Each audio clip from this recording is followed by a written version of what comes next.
Thanks. Hello, everybody. Welcome to Washington and Lee Chapel for those of you who are just in town visiting. I know there are a few of you. I'm Paul Youngman, and I'm the chair of the Department of German and Russian, but more relevant and germane to this gathering tonight, I'm the chair of the Digital Humanities Committee, actually the founding chair of the Digital Humanities Committee. Something called Digital Humanities is fairly new, and I'll try to explain that in a second. In fact, this may be the first digital humanities talk in Lee Chapel. It's got to be. I've never seen a screen in Lee Chapel. Has anybody else seen a screen in Lee Chapel? It's a first for me.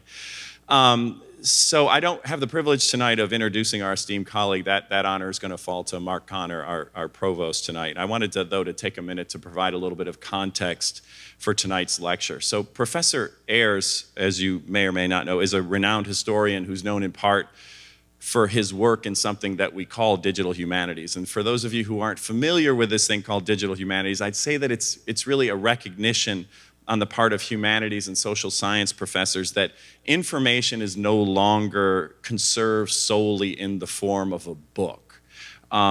And it's our responsibility as professors of humanities and professors of social sciences to make sure that our students are aware of that and know how to deal with that, to make sure that they understand that there are many, many digital methods available to them to conduct research and many, many digital pathways for them to present that research, so different than a book and different than an article. And I'm not suggesting that digital is better, it offers certain advantages, it's just another outlet for us to deal with. So it was our intention tonight to bring Professor Ayers here so that he can show the university community exactly how this works in his field, the field of U.S. history. So without further delay, I'd like to introduce the Joe M. and James Ballingy Professor of English and Interim Provost of the University, Mark Connor.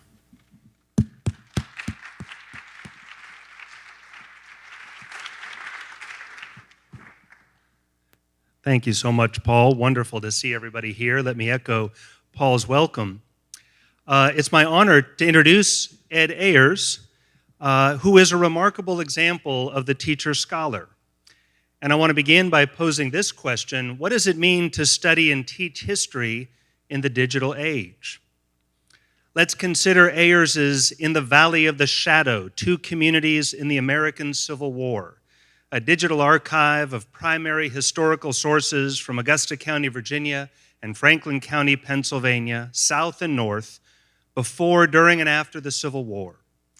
This archive documents the lives of many people, ordinary and extraordinary. It offers letters, maps, diaries, newspapers, speeches, government documents. It is more like a library than a single book. This archive is democratic, multi-voiced, textured, bringing into relief the complexity of what history might be telling us. Let's consider Backstory with the American History Guys, a major podcast presentation on public radio, examining major and minor current events through the lens of history, with nearly 400,000 online plays per month. A history of censorship, a history of police. This is a real rabbit's hole down which the interested listener can lose many hours of her life in a wonderful immersion in the dynamic discussion of history, trying to answer the question, how did we end up here over the flow of time? Now, 20 years ago, we might have said, this is Ed Ayers's non-traditional scholarship. What about his traditional scholarship? His books, awards, papers, titles, and those are legion. Author or editor of 11 books, recipient of multiple awards, former professor of history and dean of the college at UVA, former president of the University of Richmond, current Tucker Boatwright professor of the humanities at Richmond. He's got all of that. But I just want to close by remarking that in our current age, that divide between traditional and non-traditional scholarship has fallen. The materials in the Valley of the Shadow form the main content of his prize-winning book, In the Presence of Mine Enemies, The Civil War in the Heart of America. All of this work, from digital mapping to edited volumes to irreverent and fascinating podcasts to serving as president of a university with its own complicated, vexing, and challenging past, it's all of a piece. We are fortunate indeed to have intellectuals such as Ed Ayers to guide us through these tangled forests of interpretation.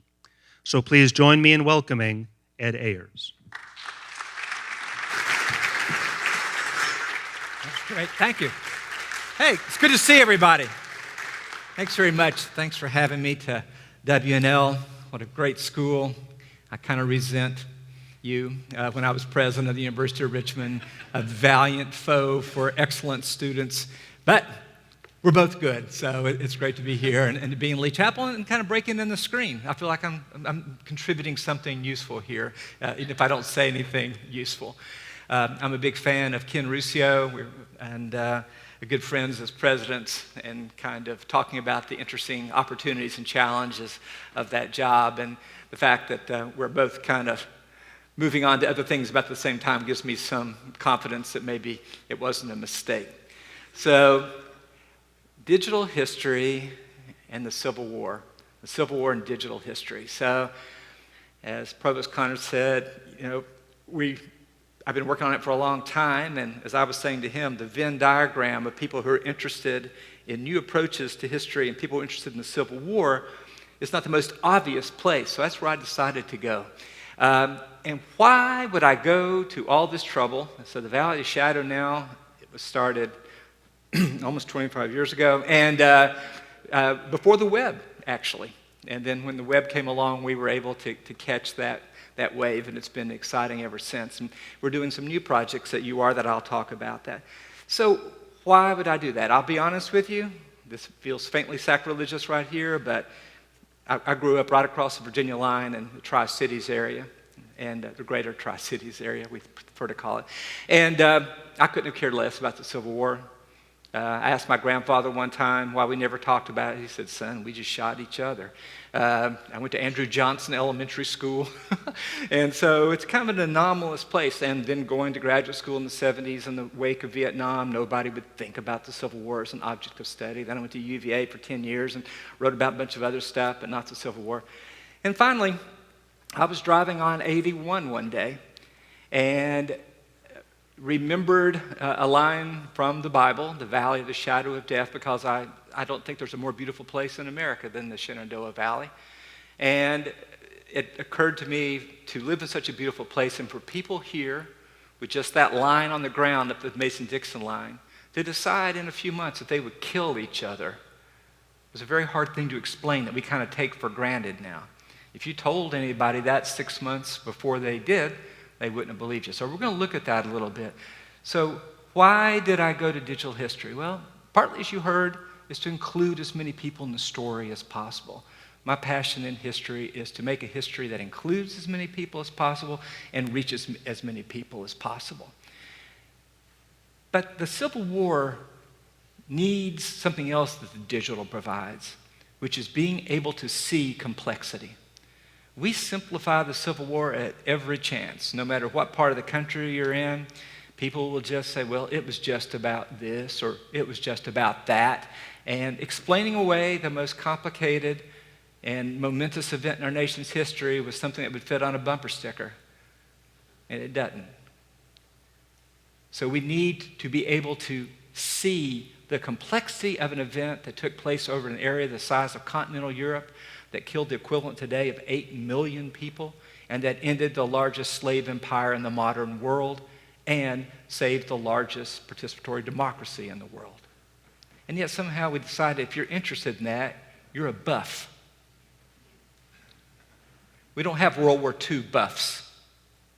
Civil War buff. We've kind of domesticated it.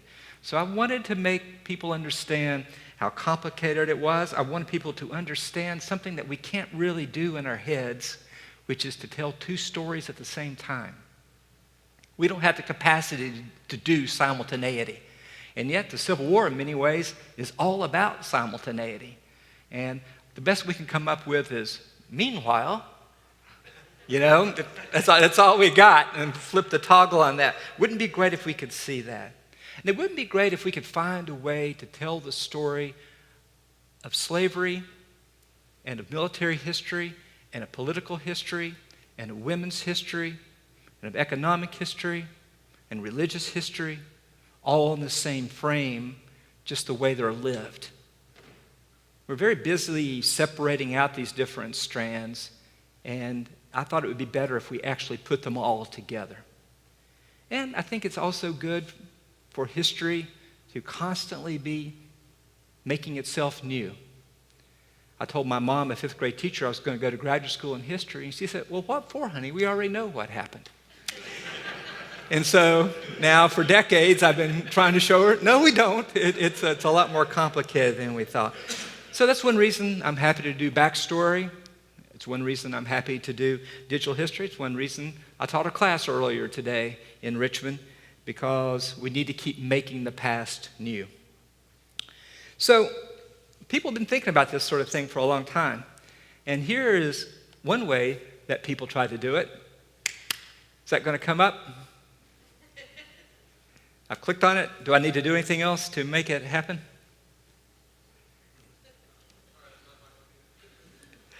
So, people have been trying to do this for a long time. And I was invited by your fellow Lexingtonians at the Institute to give a talk.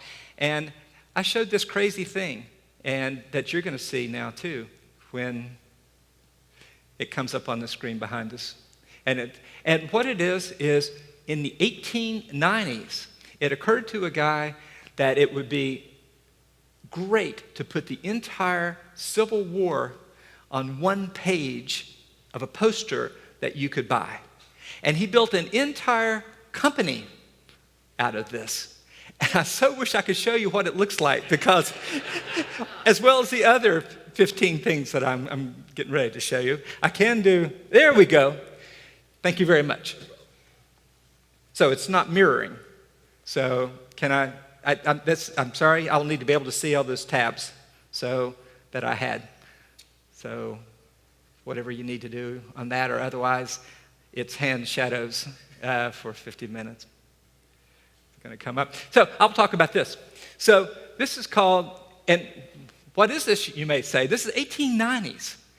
And it's every battle in the Civil War mapped, and these are states. And as you can imagine, right here, Virginia gets the broadest one. And these are all the things happening from the top to the bottom across time. And then Mississippi, Tennessee going. And then over on the side, this is the value of gold for the Union. These are the size of the armies. So these things are mapped in time and place. And it came with a big guide that you could see what each of these little dots meant. Now, there's lots of dots here that were called minor engagements, which I identify as an engagement in which you were not involved. Otherwise, every engagement is really significant. So this is when I would go to the next slide, but did we lose all those tabs? Excellent. And just go ahead and click on the next one. There we go. Thanks very much. I can turn around and look at that. I didn't know they were up there. It's just not mirrored. I'm good. As long as I don't see Tina, as long as everybody else doesn't see Tina Fey in the commercial that I'm seeing there, we're good. All right? So here's one way to think about all this. So at Richmond, we started the Digital Scholarship Lab, and we're making a digital atlas of American history. The last one of these was made in 1933, the last historical atlas of the United States. And that's what this is. And we animated, do I not have control of the cursor? I don't believe I do. I believe it's on this screen. So if you'd like to fool with a little bit more, that would be great, because I can't control what's up here. Matter of fact, so I'm just not going to for that. Imagine, if you will, that this map from 1933 is animated and moving across the United States. At the end of this atlas, which took them 30 years to make, there's a line that we use as our quotation. It's really hard to show change over space and time in a book. The ideal historical atlas would be images projected on the screen of a book without a projector and screen. They're imagining an iPad. Imagine, instead of drawing arrows, that we could actually watch people move. So that's what we're trying to do. We're trying to seize our moment in history to say we have capacities that we couldn't imagine when we started 20 years ago. When I started the Valley of the Shadow, PDF files didn't exist, if young people can imagine that there was such a time. And that there was no way to show, build any of the things that we did. We had to build it from scratch. So maybe you'd like, while you're there, if you'd like to go to the next tab, I can keep talking while you're working with that. So this is what we've done instead, so I'll just talk about it there. Again, imagine this is moving, because it can. And now really imagine that it's moving, and imagine that it's illuminated as well. There we go. So the other maps were showing the spread of slavery. 4 million people moving across this vast expanse of the South. What this is showing is that areas that are blue are areas that are losing African American population, and areas that are red are areas that are gaining it. So you can see, so this is in the 18-teens, or actually 1820s, and what you can see is that Virginia is deep blue. This is the largest slave state in the Union, all the way up to the Civil War. And yet, it also saw slavery at its worst, because these are the places from which people were sold. These are the places where you might have lived here for 5 generations in Virginia, and any day that you wake up, your children could be sold away from you. And so we play this, and this is very complicated, and you can click on one of these. Each of these is a county, and it shows here who's gaining and who's losing. Look at the final bar. That's Virginia. Okay? Gives you some idea of the massive out-migration, the forced migration from the South. So, and you can see the big white areas. Those are areas that are still possessed by the American Indians. Well, those will be gone soon, and the red area, like an infection, will spread all the way into Texas. Virginia will remain blue and get bluer over the decades as it loses more and more population. But near the end of the 1850s, some areas start turning red again. Down in southwest Virginia, when it actually becomes more integrated into the slave economy than it had been back in these days when it's losing. So there's a bazillion pieces of evidence in this map, and it moves, and you can watch all this. But the other thing, you can see where it says narratives. You click on that, and it's the stories of people held in slavery who were talking about what it was like to be part of that process. So you can compare what we had in the 1930s, sort of grayscale, cross-hatching, and you'd be on a page, you could kind of look at them.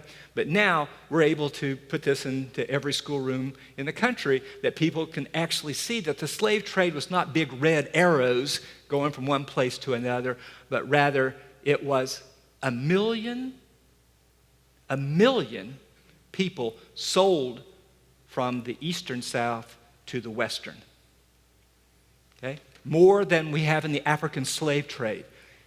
And we don't really wrap our minds around that as we could. Maybe now we can see it. Other things that people tried to do at the time, one of the people in my book, I have a new book coming out in the fall, I'll talk about that a little bit later, is Jed Hotchkis from Augusta County. Goes up in the mountains here. He's a civilian, but he goes to Stonewall Jackson and said, I'm an amateur topographer. Do you need one? Yeah, make me a map of the valley. And Jed Hotchkis makes an 8-foot-long, incredibly detailed map of the valley that stops at your northern border of your county and then goes all the way up to Winchester, where it kind of ends, kind of like ancient maps of the known world. It just becomes blank. And the Valley Pike seems to go up there, but no, we don't know what happens after. Incredible detail. And so Jed Hotchkis looks at this beautiful landscape and has to imagine where you might position guns or how you might make an escape. And so people are imagining the Civil War, visualizing it, even as they are fighting it. Now, other people have tried to think of other ways to, so that moved. This is the way people often have tried to represent the Civil War. This is from a group that does remarkable work, the Civil War Preservation Trust. And here you see it's the red boxes and the blue boxes, and they're moving, okay? And that's useful. Thank you for the cursor, by the way. I feel good about things now. That this is the way this is a direct legacy from the maps of the Civil War era themselves, where they drew red boxes and blue boxes to represent the various sizes of the troops. And this allows us to see that simultaneity thing that I was talking about. Well, we tried doing it in other ways, and let's see which one. These look like they maybe moved around a little bit. Let's see if that's not it. That's not it. That's not it. Maybe this is it. Yes. So you will recognize Augusta County, Stanton, and Franklin. And so one of the things that we did, okay, how would you imagine what war was the experience of moving all around? So this is one unit from Augusta County. You have to imagine this is a beautiful green, by the way, that looks kind of like the colors outside when you can see it. And it's showing across time where they're moving, and each one of these is an entrance into a database of the men who fought in that place.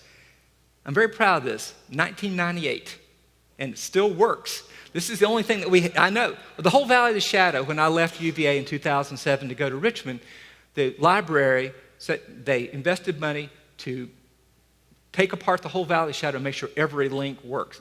And I just wrote a book out of it this last year. And so this is important for digital humanities, that you can finish something in 2007 and in 2016 it still works, which is an important thing because people are saying, well, I can write a book. It's going to be there for a long time. This digital stuff, I remember when we first started all this. Are you guys tired yet? This is from the Stonewall Brigade. Gives you an idea of the gentleman from this town, of what he led. I don't want to ruin the story, but they're almost, one more, there you go. I forgot what I was saying. I was thinking about Appomattox. So something else that I would say then is, how would you represent the complexity of this? If this is one regiment of the Confederate Army, try to imagine what the actual war looked like. That's why we went back to that original thing. Okay? Those were just the major battles. Imagine, if you would, how much movement is going on. Well, if you pulled the camera back and didn't think of the war as a series of battles like beads on a string. Oh, wait, is it time for Gettysburg yet? People have no idea these things are going to happen. There's no reason for Gettysburg to be at Gettysburg. People are constantly improvising. And we know these things now. I mean, Appomattox Courthouse is nothing. It just happens to be between Richmond and the supplies at Lynchburg. But now it's Appomattox, right? We have these names. But in order to understand the Civil War, you have to forget everything you know about the Civil War. You have to forego the knowledge that you have of how things turned out if you want to have any chance of understanding it. Because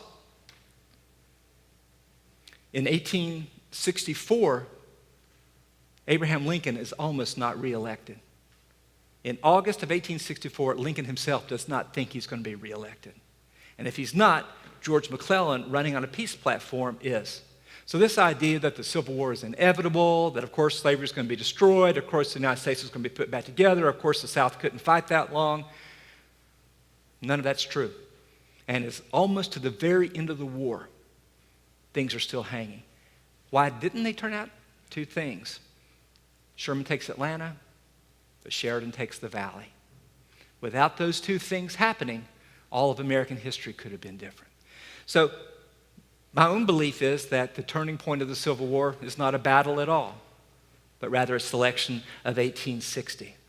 Now that's one of the things that I really want to emphasize is, this is the maps we have in our textbooks in which the Civil War, that's kind of complicated. You got the red North and the secessionist South and deeply conflicted Virginia.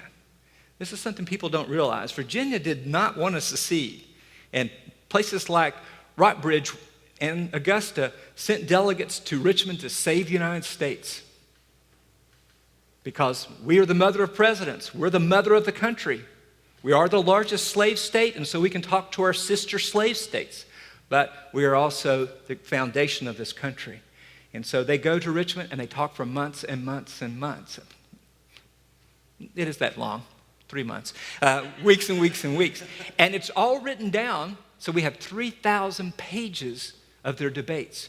And another site that I can show you, we digitized all that in time for the anniversary of secession so that people, instead of just repeating the same things, they didn't secede because of this or that. It's the tariff. And you can look into it, and the tariff is mentioned 81 times among those 3,000 pages, and slavery's only mentioned 1,432 times, right? This idea that had nothing to do with slavery is invented after the war. At the time, they would have said, well, of course. And so we show that. But here's the thing. This is the complexity and what you can do with digital. That's the same election on the county level, okay? Look what it actually looks like. Look how divided Virginia is. Look how many men in the Mississippi Delta are voting not to secede, okay? And the Republican, look how many people are not voting for the Republicans in the North. So suddenly you hear people today talking about red states and blue states. That's what those people are like. No, they're not. Even in their own county, there are people next door who are voting for the other party. So we allow this simplicity of the industrial North and the agrarian South, which is nonsense, or of the red states and the purple states in this case. But that's not true. One of the great things that digital allows you to do is turn up the magnification. So one of the things that we can do, I showed you that map of the fighting, but we can then go through, because of the Valley of Shadow, and look at every man in the 5th and see where he came from and all his background. So there are 52 men. When they enlisted, I can tell you when everybody was wounded, the color of their eyes, all these kinds of things. So it's very easy when you got big red blocks and blue blocks. That's the North and the South, the gray team and the blue team. It's a lot harder when you're reading the letters from a wife whose husband's injured, shot in the leg. A friend writes her and says, Sylvester's been wounded. He's probably really not far from here at all, a plasterer. But the next letter is, we were wondering why you didn't come to Philadelphia to see him in the hospital because Sylvester has died. And he asked for it, just like, okay, a casualty. On the other hand, think about that woman being haunted the rest of her life of not being able to see Sylvester McElhenney. Okay, that is the kind of haunting history that if you turn up the magnification to have actual humans in the story. But the problem is we can do that, but it's easy to lose a sense of the big network that the war is. Rather than thinking of the war as a series of discrete events, you've got to imagine the whole thing as incredibly connected network that's extending across. If you're a Union soldier, men are coming all the way from Minnesota to Maine and everywhere and into the South. A map of the war that would capture anything that it was like would have lines to all those men. And the men who are fighting in Virginia are from all across the South. They're not just from here. So if you're imagining where the impact of these battles are, you can't just go to the battlefield and go to the monuments and see that. We have to imagine complex networks, which is another thing that the digital is so good at showing. So this is one of the things that we made an article. This is emancipation. Okay, so Lincoln's laws, the maps and textbook look like that up at the top. If you can make it the zones of emancipation, you can show that it looks nothing like just the state boundaries, but it's following the Union Army. And then you can show with greater complexity. So look at this. This is one that we've made using the official records of the War of the Rebellion. And those of you who are students of the Civil War know what this is. It's 126 volumes.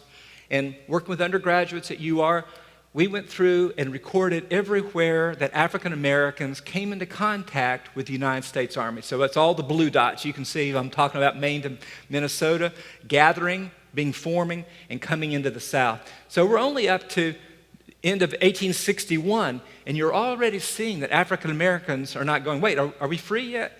They're saying, I hear there are Yankees nearby. I'm willing to risk my life to get near them.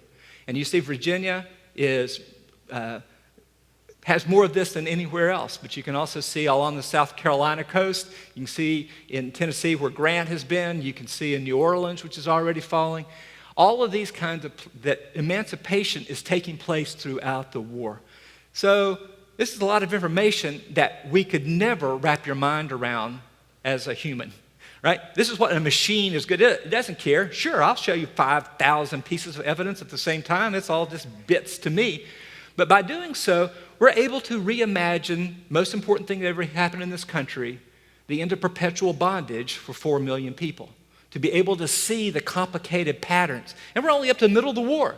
Look how much has been going on, right? So it's not red boxes and blue boxes. It's people risking their lives. Now, we could go up there. It says emancipation event types. And what you would see is that if you're an 18-year-old woman with a baby and you hear the Yankees are 15 miles away, let's say you're in Lexington and you hear that Hunter's in Stanton. Is it worth taking the risk to go up the pike to get there? A lot of things can happen to you in the meantime, and when you do get there, the Yankees might not be welcoming, especially if they happen to be getting ready to come right back down to Lexington. We'll talk about that a little bit later. And you can see there, too, that the Union Army is not built to have all these refugees. And so in recent years, we've learned that maybe 100,000 African American people died in refugee camps or of illness in this effort to make themselves free.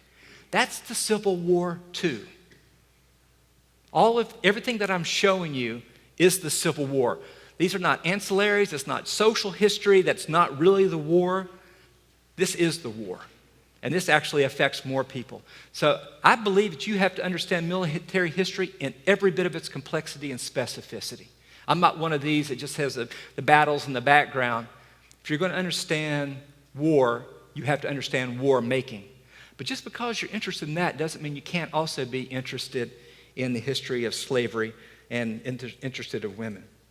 So some of the things we've tried to do is then figure out, well, everybody thinks that the Valley didn't really have slavery, which is a common story. It's really the movie Shenandoah, where basically Jimmy Stewart's big strapping sons are deciding whether they're going to set out the war or not. That's not an option you actually had. Well over 90% of all white, able-bodied Southern men fight. It's not like, I just don't really think I care about it. It doesn't matter, okay? So we made a map here of slavery in Augusta County. Augusta County, I don't know what the percentage is in Lexington and Breckenridge. Anybody know? But Augusta County has the same percentage of enslaved people as the South as a whole. A quarter of the population is African American, and almost all of them are held in slavery. So Augusta County is typical of most of the South. Most enslaved people were not on cotton plantations. And so you can't really tell very clear. But we went in and saw where all the slaveholders were. If you see the blue dots, that's all the places where people who owned slaves were. And you see they're neighbors to all the people who don't. 3/4 of white Southerners in Augusta County and in the South as a whole don't own slaves. But it's important to know that everybody was living near somebody who did, because it says a lot about what your economy is like and what you might believe in. So these are all different kinds of maps that we've made, and we've made a lot more, and I can show you in the question and answer if you like. But as you heard from the provost, I sat down with the Valley of the Shadow and wrote a book. I was actually out in California at the time at Stanford, and all I had was a laptop. This is 1999, so laptops weren't really that great. And with nothing but this, sit down and wrote the book. So this is what the Valley of the Shadow looks like, and this is all the different archives. And so I published that book in 2003, and it goes from John Brown's raid up to the day before Gettysburg. And it tries to explain how could it be that people who believed in the Union as much as the people in Rockbridge and Stanton and Augusta County would then give themselves so wholeheartedly to the Confederacy. How could you be saying in November that you are for the United States above all else, and if you are not, you are a traitor and then 4 months later enlist in the Confederate Army. Now people just say, well, they're fighting for their way of life, or they, all these kind of little formulas.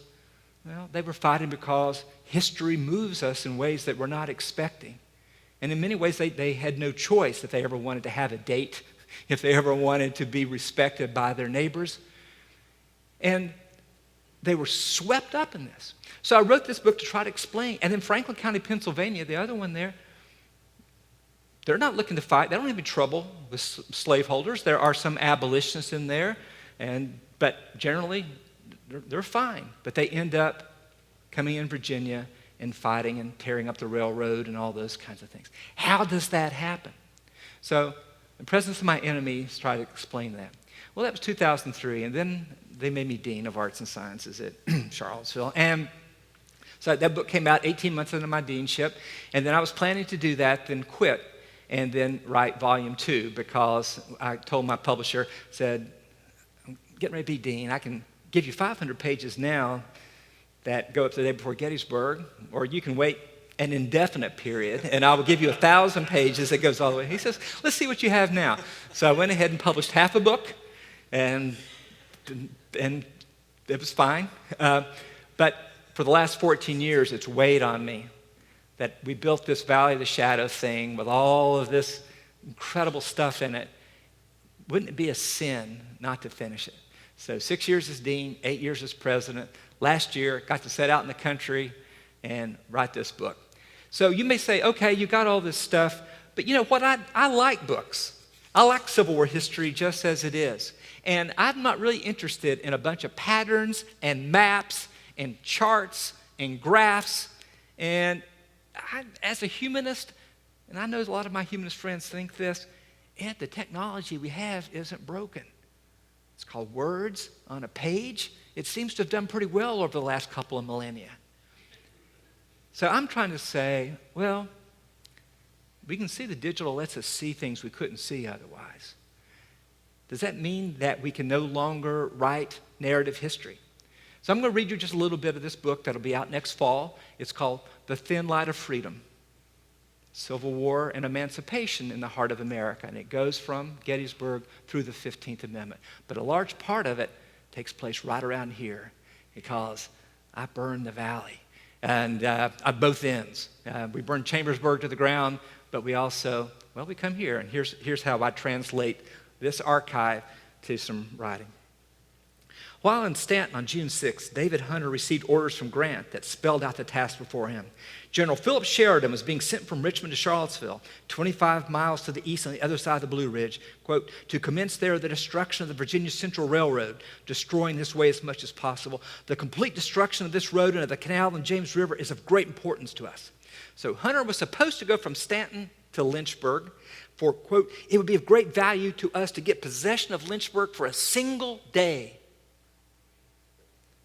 He said the single day because, quote, the city was of so much importance to the enemy, the Confederacy, that taking it would be extremely difficult. So Hunter was supposed to follow the shortest route to the Virginia Central Railroad, which is basically I-64 from Stanton to Charlottesville, destroying it completely and thoroughly until you joined General Sheridan. If that wasn't possible, then it would be okay if he headed south through the valley directly to Lynchburg. So Hunter says, God, it's a big mountain. And I think I'll just take the easier route and go down to Lexington. I hear good things about Lexington and get on the way to Lynchburg. Now, while Hunter paused in Stanton, George Crook's larger force arrived from West Virginia. So when you're picturing the fighting in the valley, soldiers are converging from the south and from the west and from the east and from the north. Because the valley is just an extension in 1864 of Grant's effort to take Richmond. So that's where you got to pull the camera back and not just tell this one story, but to understand the big pattern. And what's going on is that Grant is finally, after all these years, said we're going to hit the Confederates everywhere they are. And we're going to hit them in Richmond on the Overland Campaign. We're also going to come up the James again. But the main thing we need to do is to destroy this rail network that is sustaining Lee's army. So the Civil War, in many ways, is about tearing up railroads. especially for the Confederacy. It's not so much about moving your red box in front of the blue box. It's about breaking the networks. So in the same way that our networks allow us to see networks and these complex patterns, we can understand that what a battle is, including the burning of the valley. So what they're going to do is they're going to go to Lynchburg, and they're going to drive Lee out of Richmond by taking that canal and the railroad from Lynchburg. So there's two railroads, one from Stanton to Charlottesville, and another from Lynchburg to Richmond. The valley here is emptying itself of food to feed Lee's army from Lynchburg, reaching into Tennessee. That's the only thing that's keeping Lee alive in 64. Now, what's going to happen? Crook says, we might take Lynchburg, but depend upon it. Lee would not permit us to hold it long, nor could we do so for want of supplies. If we expect to take Lynchburg at all, we must move upon it immediately and rapidly. So there they are in Stanton, and the word is what you got to do is get to Lynchburg as fast as you can. And so what do? They come here and burn stuff. They could have gotten there a lot faster. But this is where Hunter says, we fought at New Market. Those boys at Virginia Military Institute is a den of devils. They're spreading all this sedition. We need to burn that. And Governor Letcher's house there in Lexington, we've got to take care of all that. Meanwhile, Sheridan is supposed to be destroying the railroad on the other side of the Blue Ridge. If you've driven from Charlottesville to Richmond, you'll see the Battle of Trevilian Station, the largest mounted cavalry battle in the war. It's right there, and it's over the Virginia Central Railroad. Okay? So we got to forget about places and instead think about networks. So it was already failing. Sheridan wasn't doing his part. So Hunter doesn't know this, that Lee is going to rush early down to Lynchburg on this railroad that's so worn out that its belly of the locomotive drags in the mud sometimes. And they have to march to Charlottesville and then catch the railroad down to Lynchburg. And some people have, National Park Service historians one time said to me, if they'd had one walkie-talkie, the whole Civil War would have been different. Because you can move Early's army from Richmond to Lynchburg, and the Union soldiers right here have no idea what's going on. So they're lingering in Lexington on their way down there. So when they come into Stanton, they have 20,000 Union men, and they're trying to think of what they're going to do. Now, and here's what I wrote. Lexington was the next town on the Valley Pike. Like Stanton, Lexington was a beautiful town. See? I'm pandering shamelessly, but I wrote that. That's going to be in the book. Graced by educational institutions, Washington College and the Virginia Military Institute. McCausland used the town to slow Hunter, and I was picturing this as I was driving in this evening. Hunter reported that he, quote, found the enemy's sharpshooters posted among the rocks and thickets of the opposite cliffs and in some of the storehouses at the bridge, and also occupying the buildings of the military institutes which stood near the river. Their artillery was screened behind the buildings of the town, and on some heights just beyond it, the whole position was commanded by my artillery, 30 guns. Hunter considered McCausland's strategy, quote, unsoldierly and inhuman attempt to defend an indefensible position against an overwhelming force by screening himself behind the private dwellings of women and children. He said, Hunter said, I could have destroyed the whole town, but no, that's not the kind of person I am. I prefer to spare private property and an unarmed population. So he just sent cavalry to push McCausland away. So here they burned the home of former Virginia Governor John Letcher because he had put out a proclamation. This is another crucial thing. If you're going to understand the valley, there are guerrillas all over the place. There are spies all over the place. So hunters come down here, this 20,000 men, but there are guerrillas breaking up his supply chains all behind him. So he's worried he's going to be coming all the way up the valley here. He's going to be isolated. He's going to be cut off.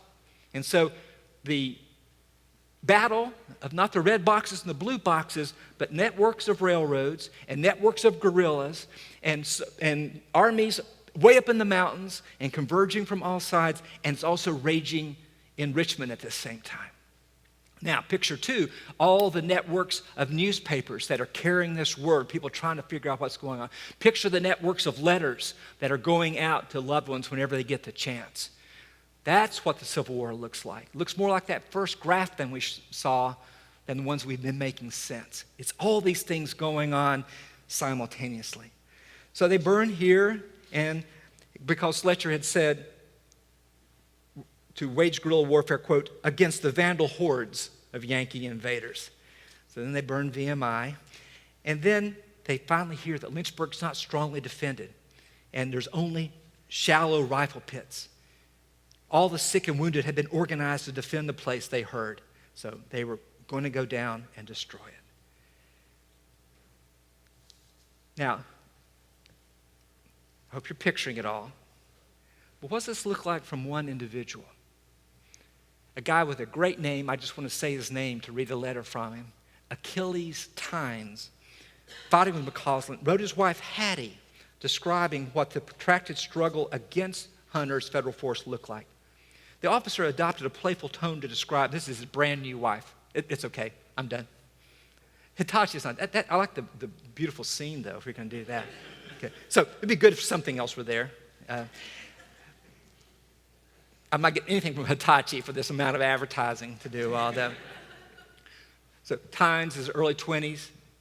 Hattie and he were married right before the war.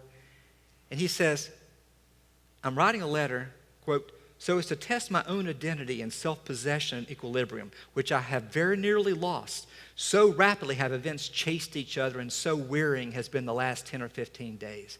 In all my experience of war, I have never been so chased, pursued, dogged. After escaping the Federals following the battle at Piedmont, at I-64, I took my wife one Sunday afternoon and said, hey, honey, I've been writing about the Battle of Piedmont. Let's go see what it looks like. There's just a monument the size of this lectern that we had to use GPS to find. And I said, just imagine there were 5,000 men here fighting and dying, and now there's not even a pull-off. So as you think about what parts of history remain, or how our memory works, and seeing these networks, that's something that kind of haunted me. So they've escaped the Federals, they head in this direction, and they dare to get close to Stanton. This so enraged them that early next morning, Crooks and Averell, 12,000 strong, marched out against us, swearing that they would drive McCausland to hell. And really, from the way he has put us through from there to this place, Lexington, seems like he would be able to keep his word. The Confederates faced a force several times their size. They couldn't fight them directly, but if they just fought them while they were running away, they could be overrun. Quote, if we turned our backs twas a ruinous rout. If we moved back fighting, slowly the flanking columns would pass and engulf us. Here was a dilemma, he writes his wife. They chose the latter strategy, keeping one little squadron well mounted, sternly and slowly getting in the road, thus retreating and fighting the entire day for 30 miles, Stanton to Lexington. The Confederates finally arrived in Lexington, quote, we're footsore, hungry, and exhausted. We were determined to rest. Tynes, who was an officer, quote, saw the men had rations for the night. That's something we tend to forget too. You got to move food for all these men, and there is no refrigeration. So when you're picturing the red boxes and the blue boxes, you got to picture them marching herds of cattle and pigs. Okay? And to try to, how are you going to feed these men? Now, if you're the Union and they've cut off your supply chains, really what are you going to do? But even if you're the Confederates and things are hard, you're an officer, the first thing you got to do is some way to feed these men. Then I threw myself upon the ground, exhausted, gloomy, and sad. This has been the hardest day of my experience. In the fighting the next day right here, McCausland tried to slow Hunter any way he could. Tynes darkly joked with his wife, quote, you came very near being reduced several times to the necessity of hunting up another husband. Not knowing what would follow in the succeeding day, he said, you are a soldier's wife, and hence I shall talk plain, even though I don't want to disturb you or make you sad. Then he listed all the money owed him by the Confederate government and his fellow officers. He said, this will be irrelevant if I live, but if not, quote, it would furnish data for his new bride to receive what was owed her. Who would have thought that people would have said in a letter to his wife, it will furnish data? But he did. So the shifting leadership among the Confederates in the summer of 1864 deepened the confusion. Now, I'm going to end my pandering with an alum of Washington College and one of the lead characters of my book, John M. Bowdoin, who grew up in Stanton, came down to Washington College, well-educated, became a lawyer, ran for the secession convention and lost because he was for secession. And then he goes from being county court clerk to being the head of a partisan Rangers. He advertises, if he really wants to shoot some Yankees, join me. And they get rewarded everything that they can commandeer, they get a slice of. So John M. Bowdoin, in just a few years, goes from this, he works at the Institute in Stanton. Now he's the head, he's General M. Bowdoin, the head of the partisan guerrillas. And he protected the valley in the months when it seemed forgotten by the Richmond government. But now that they need it again, both to supply Lee's army and to control these railroads, now he finds himself shoved aside because Lee sends John C. Breckenridge to replace John M. Bowdoin. Here's another thing to think about how the Civil War was actually impossible. Who's John C. Breckenridge? 4 years earlier, he was vice president of the United States.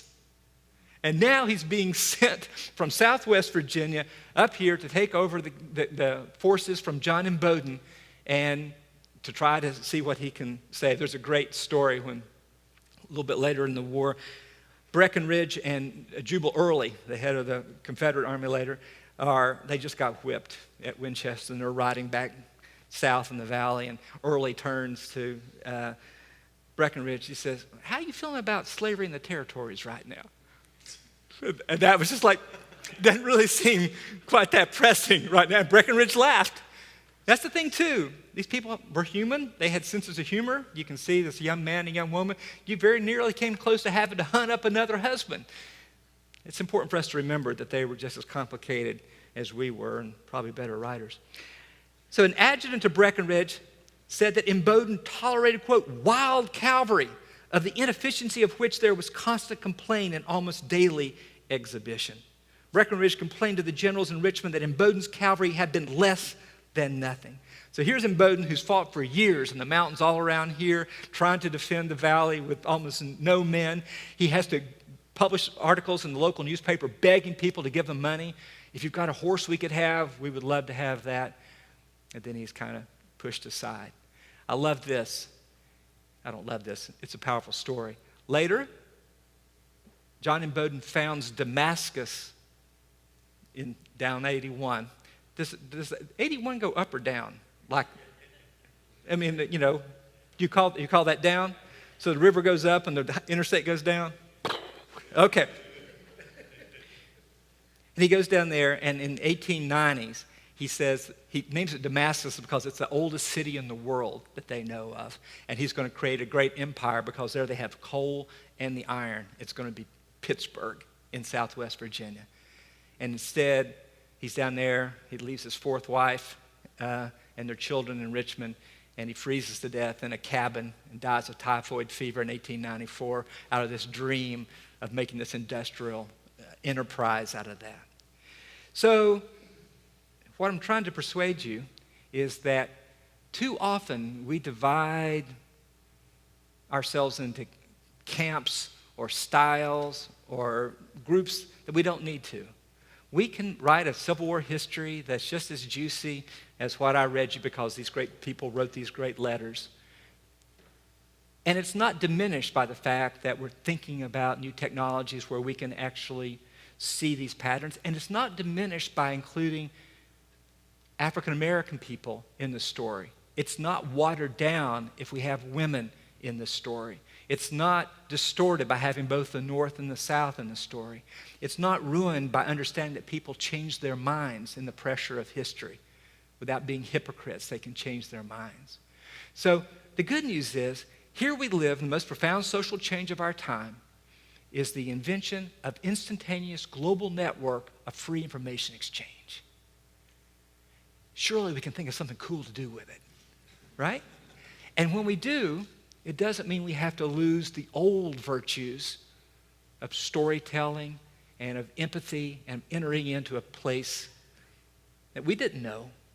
But it would be good for us if we understood how it is that history can suddenly pivot And things far worse than you can imagine can happen overnight. Virginia's destroyed by this war. But things far better than you can imagine can also happen. The end of perpetual bondage for 4 million people and the saving of the United States. I find that young people in particular imagine that the future is just going to be more of the present. I grew up in the segregated South and watched the civil rights movement come.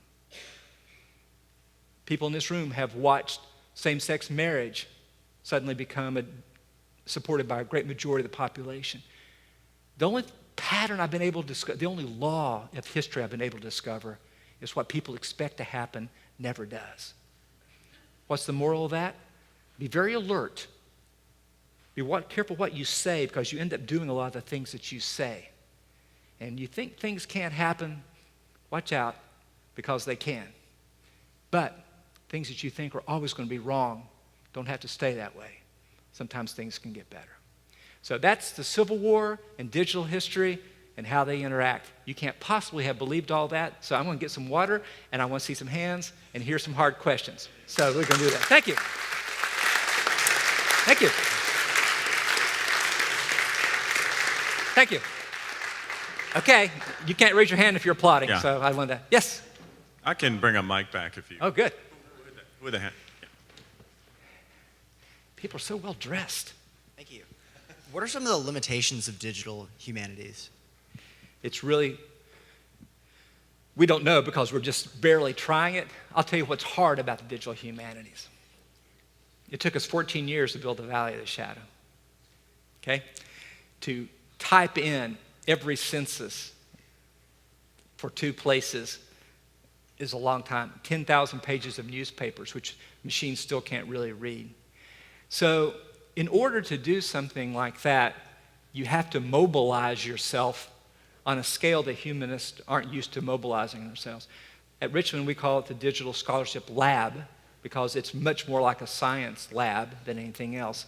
So like in the Visualizing Emancipation thing, we had students from 18 different majors working on that, right? So you have to, writing this book, I was just all by myself all day long. But to make any of this digital stuff, I couldn't make anything by myself. So it's a limitation because it requires us to work on a scale and a collaborative. I mean, that's one thing that's great about folks in this room. People bringing the library and IT and the disciplines together. You don't see it anywhere else. The hard part is you have to bring the library and IT and all the disciplines together, right? So we barely know what the limitations are. But here's the thing. So when we built the Valley of the Shadow, all this stuff is probably in 50 different archives, including people's houses in Augusta County and up in Franklin. People would loan us and let us Xerox things and type them in. So when I went to Richmond and we started the Digital Scholarship Lab, I said, hey, here's an idea. We already have lots of data. What do you say we just think about ways to see the patterns in it? So that forced migration map of the slave trade, that data already exists. It's just that we hadn't devised the tools to be able to see beyond just big numbers. So, as I mentioned earlier, pleading for your sympathy, PDF files didn't exist when we began, right? It is so much easier now than it was in 1993, the first year of the web, that the things that we can do. But we're not very much because, and that's the reason the theme of my talk was, the digital does not displace the humanistic. But we imagine that it does. We imagine that Twitter is shortening our attention spans. Wait, what was I saying? And you hear all that sort of thing. So I think it's important that those of us who are old try to show how these are amplifications of what we want to do rather than replacements for it.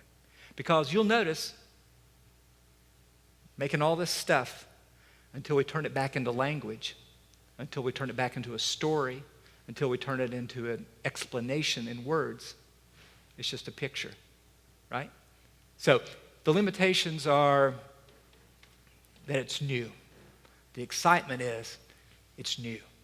Young people get to invent a whole vocabulary, a whole genre. There's nothing it has to be. So that's what's exciting about it. Limitations that we barely discovered them, except that it's kind of hard to do. All right, good question. What else we got? Other questions? There's two over on this side. Here we go. So any humanistic research project is going to yield some surprises to the researcher. What was it about this project, and specifically its digital quality, that elicited the biggest surprises from you?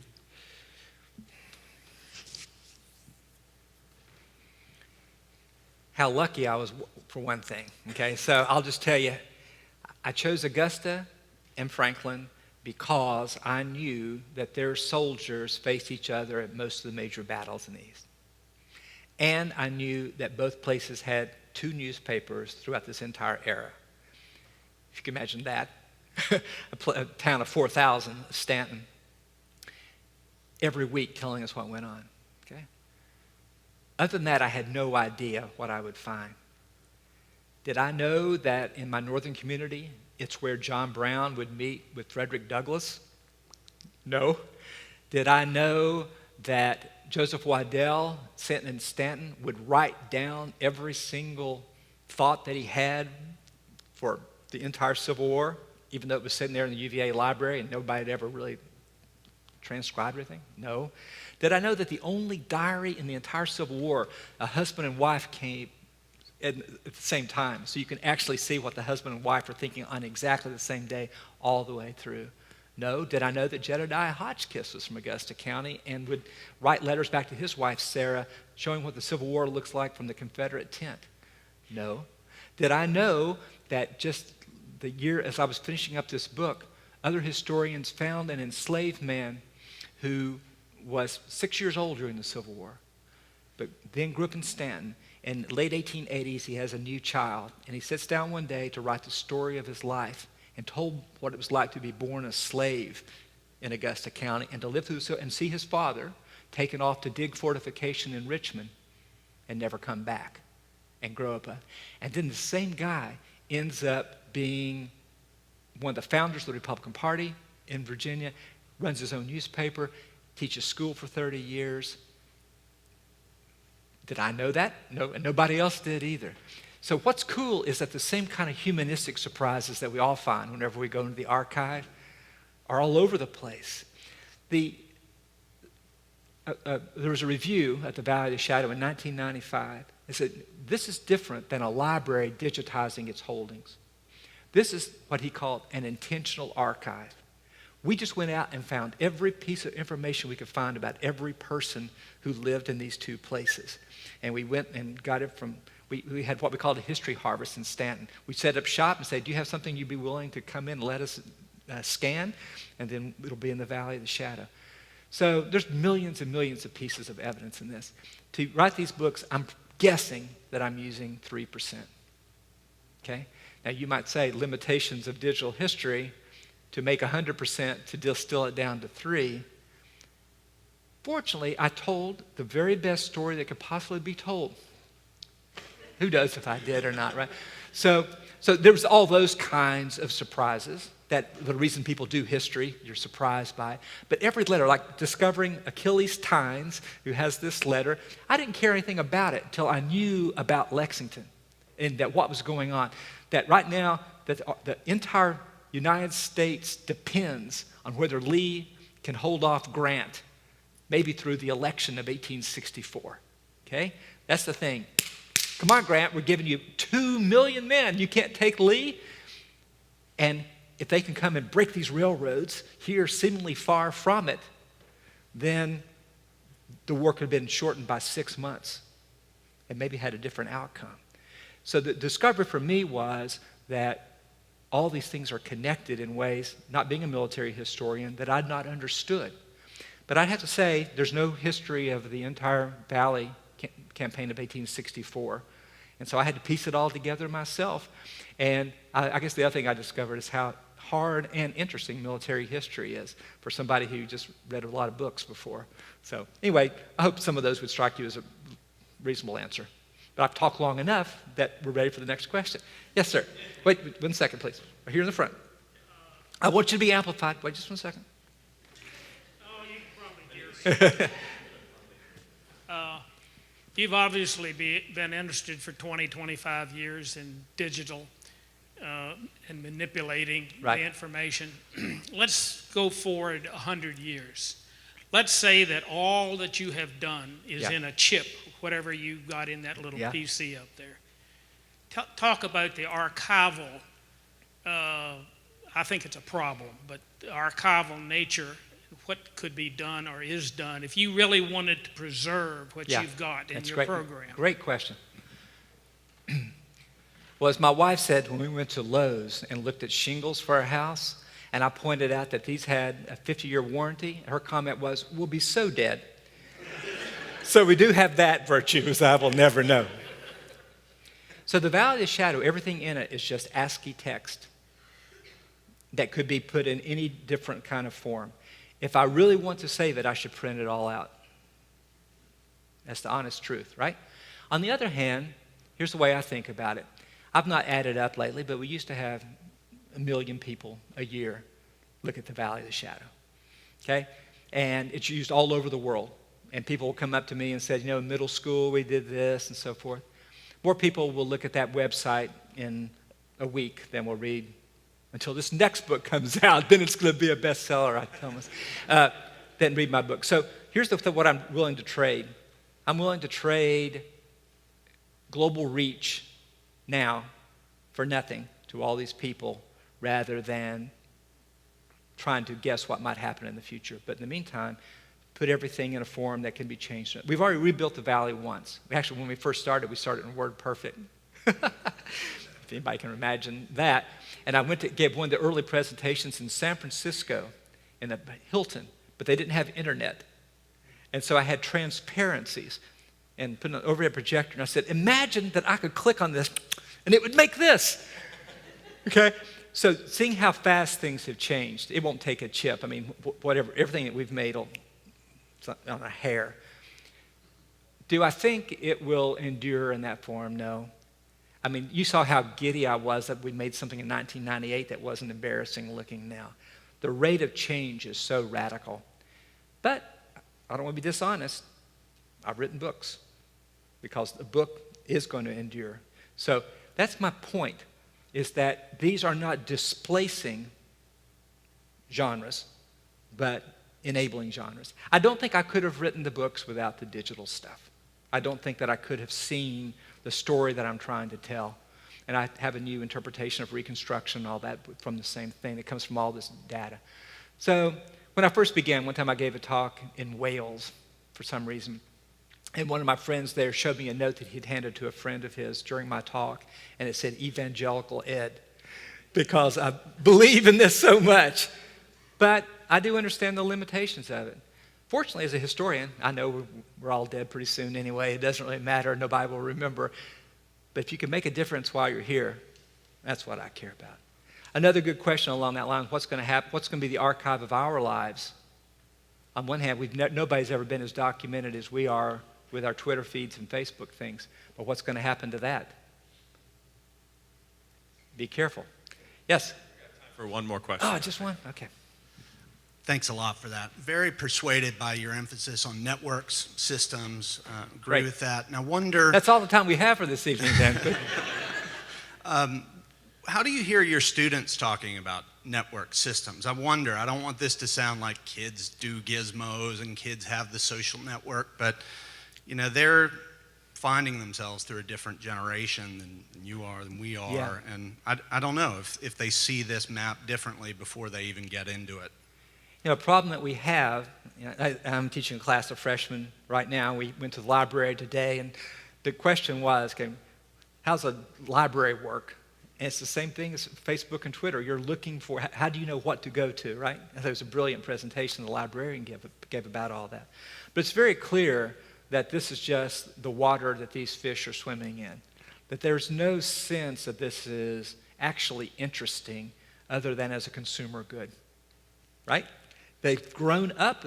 I asked them, can you remember a time before the web? And of course they can't. There's never been that. So whenever I get a chance to talk to young people, I just point out that you're fluent in this in a way that geezers like me who can remember when they saw the first everything are not. But ironically, because they are, in some ways you're waiting for a big company to make the next gee whiz app rather than thinking about what you might be able to do with it yourself. Now, this is like Heathkit days back in the beginning. It wasn't so overwhelming. You could imagine we could do something with it ourselves. But today, how do you compete with companies that spend $4 billion or whatever to make a video game with photorealism and all this? So, I gave a talk at the Library of Congress one time, maybe 12 years ago, and I was calling for this, and a young woman stood up. She said, "You make me want to cry." I said, "Why is that?" She said, "Because there's a whole generation of us who want to do what you're talking about, and they won't let us." I said, "Who's they?" She said, "Our friends, our parents, that they're afraid that we'll go down this rabbit hole and start making something instead of writing a book we need to do." So we've got one foot on the accelerator and one foot on the brake. But I'll end with this thought. Surely those of us who have responsibility for the entire record of the human experience can think of something cool to do with all these new technologies within our reach. Today in the newspaper, for example, you may have seen this. They've been able to read a scroll of Hebrew, and it's just like a charred cinder. But the computer could unfurl it so you could read these words from one of the earliest versions of the Bible. Okay? I see this in a more humble thing here in American history, all in English. It's kind of unfurling a history that we think we know and showing it to us in a strange way. And that's an exciting prospect. I believe that kids, they love the geographic stuff. They've walked around with a digital atlas in their pocket their whole lives, right? And it occurs to them that the people who come to history class often define themselves as people who aren't interested in that. They're interested in books, right? They're word people, not number people. And what I'm trying to suggest to them, that distinction doesn't exist anymore.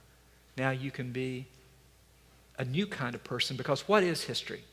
History is only all the information we have about everything that happened before today. That's all history is. It's no story. There's no shape. We go back and discover it. Now we have, I keep saying this is the end, but really I'm going to end with this. How were the sciences transformed? By tools of observation, by telescopes, by microscopes, and then by ever more powerful versions of proton splitters and things. These are our very crude telescopes and microscopes where we can see patterns that we could not have seen before with the unaided eye. I think we'll rise to the occasion and people will find cool things to do. I just hope that they don't laugh too hard at these early crude efforts. Thank you all so much.